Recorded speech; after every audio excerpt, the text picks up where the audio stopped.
Então a gente começou em fevereiro, se eu não me engano, de 2012, nós começamos o nosso processo de adoção.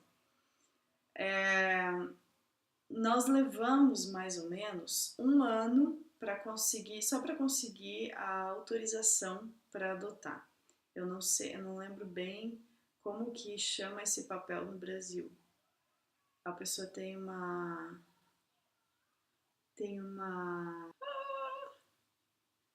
aval? Não. Eu tô ficando maluca, não consigo lembrar a palavra. Habilitação! Habilitação. Habilitação. Então, nós levamos aproximadamente um ano só para conseguir a nossa habilitação para adotar. O processo foi mais ou menos assim. Eu acho que o processo é parecido com o processo do Brasil, na verdade. No começo nós tivemos que preencher toda aquela papelada, um formulário dizendo nós queremos adotar e não lembro o que tinha nesse formulário, faz muito tempo. E enviamos isso para o juizado daqui da Suíça.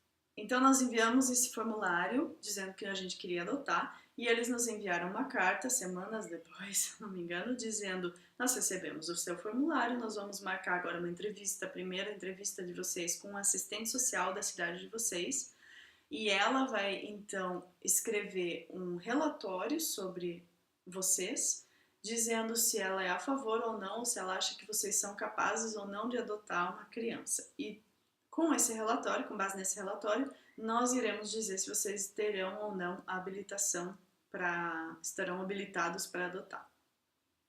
Esse processo com ela demorou muitos meses, demorou cerca de um ano.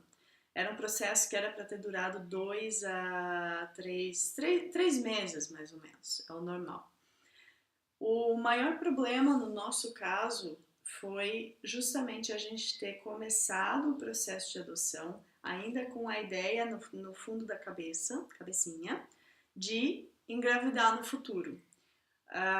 Eu vou resumir bastante o porquê. Basicamente, a assistente social achou que isso poderia atrapalhar os nossos filhos adotivos um dia, porque eles poderiam ter a sensação de que a adoção era como se fosse um plano B para nós, e não o plano. Então, no começo desse processo, a gente colocou isso aberto na mesa, colocou os nossos sentimentos quanto a engravidar na mesa, colocou tudo em questão de novo. E nós resolvemos mais uma vez ir num médico aqui e ver quais eram as nossas possibilidades reais de engravidar. E fizemos novos exames, e com os exames ela falou: olha, diante desses exames, desses resultados e do histórico de vocês teoricamente poderiam engravidar. Não está acontecendo porque, não sei, vocês dois juntos não estão dando certo. Agora você imagina para um casal ouvir isso. Você pode engravidar. Você também pode engravidar. Só não juntos. Como assim? Enfim. Então, nós fomos diagnosticados oficialmente com infertilidade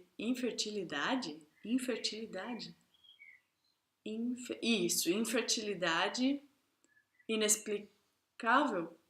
Eu não sei. É basicamente aqueles casos em que nem os médicos não sabem a resposta do porquê a gente não estava engravidando. Ufa, que história longa. Depois de receber esse diagnóstico, nós nos perguntamos mais uma vez: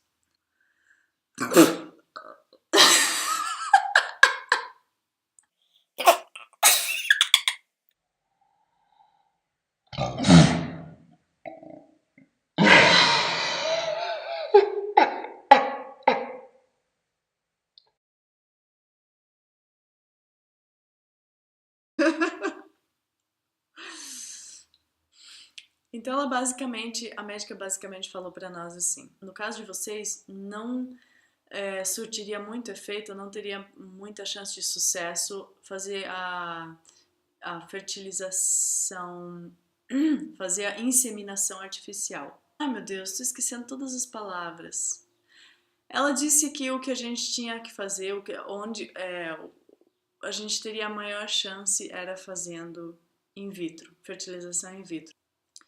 Como desde o começo do casamento a gente sempre falava que a gente não gostaria de investir tempo e dinheiro e energia num tratamento tão agressivo, mas que a gente preferia investir tudo isso numa criança que já existe, ou seja, numa adoção. Então nós tivemos nessa época que resolver se aquilo que a gente havia falado desde o começo era realmente real, se a gente estava disposto mesmo a abrir mão de engravidar para adotar, ou se isso era uma coisa que a gente dizia da boca para fora e não tinha pensado muito, porque o meu desejo de engravidar era muito grande ainda naquela época. Então o processo a parte mais dolorosa do processo foi quando nós tivemos que decidir, não, a gente realmente vai deixar de lado a questão de engravidar e a gente vai se concentrar 100%, mergulhar de cabeça na adoção.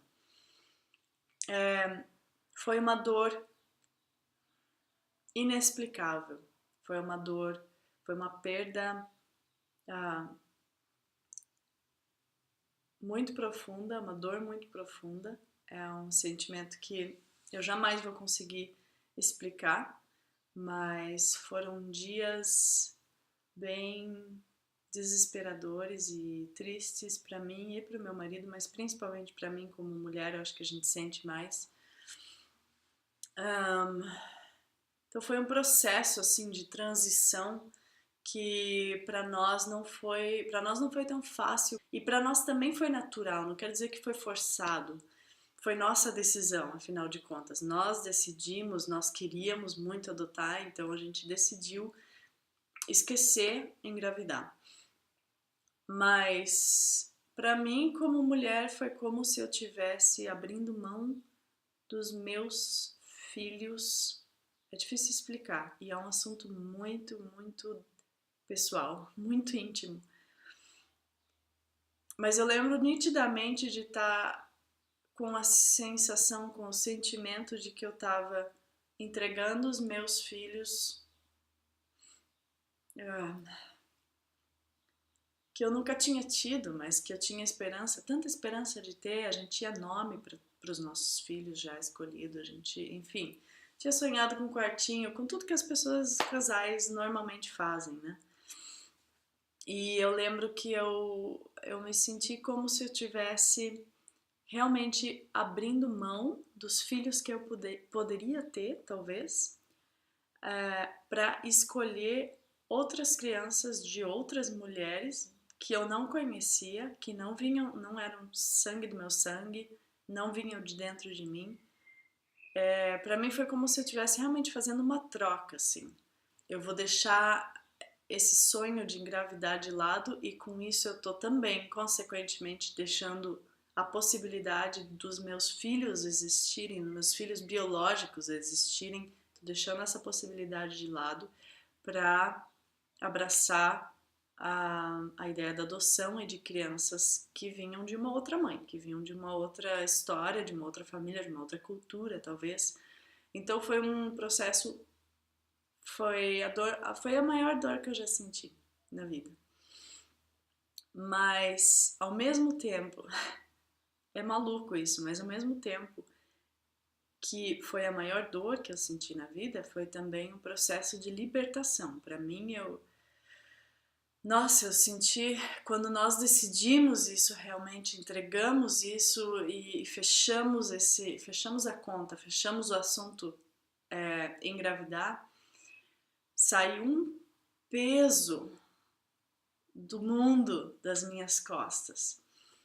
E eu acho que foi justamente porque eu passei muitos anos, todo santo dia lá tentando, né, registrando aquelas informações e tudo mais, e isso estava muito, muito presente, muito pesado na nossa vida. E eu sempre falo, e eu já escrevi isso no blog também, sobre o sentimento de frustração que eu tinha todo mês, quando eu percebia, poxa, de novo não foi dessa vez, eu não consigo expressar em outra palavra que não seja, eu era destruída, eu era moída por dentro todo mês quando eu percebia, não foi dessa vez, quem sabe mês que vem. Ter essa esperança, eu não conseguia mais ter essa esperança porque essa esperança estava sendo moída toda vez, todo mês. E por isso que nós decidimos então abrir mão de tentar continuar tentando engravidar, e nós resolvemos mergulhar de cabeça na adoção. Abraçamos a causa com toda a vontade e foi realmente uma libertação, como se nós tivéssemos assim saído de um período de muito sofrimento. Era muita esperança, mas era muito sofrimento, para entrar num período novo, numa experiência nova, que era, na verdade, algo que a gente sempre quis também. Mas, enfim, então nós resolvemos adotar. Nós passamos pelo processo que deve ser muito parecido no Brasil.